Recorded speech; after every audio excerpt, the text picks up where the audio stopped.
সকল শিক্ষার্থী বন্ধুদের জানাই আন্তরিক শুভেচ্ছা।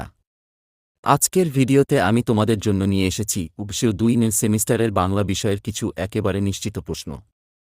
তুমি যদি এই ভিডিওটি দেখো এবং এই প্রশ্নগুলোর উত্তর ভালো করে প্রস্তুতি নাও, তবে ১০০০ নিশ্চয়তা দিচ্ছি এগুলো কমন আসবেই। চলো তাহলে দেখে নেওয়া যাক সেই মহা গুরুত্বপূর্ণ প্রশ্নগুলো, যা তোমার পরীক্ষা প্রস্তুতির মোক্ষম হাতিয়ার হবে। প্রথম প্রশ্ন: মধ্যপ্রাচীন বাংলা ভাষায় কালগত সীমা এবং সাহিত্যিক নির্দেশনা কী? এই ভাষায় ভাষাতান্ত্রিক বৈশিষ্ট্যগুলো কী?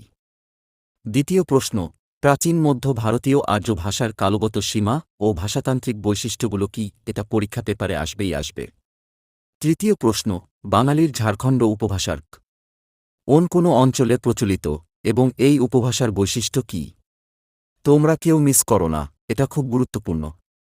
চতুর্থ প্রশ্ন: কামরূপী উপভাষার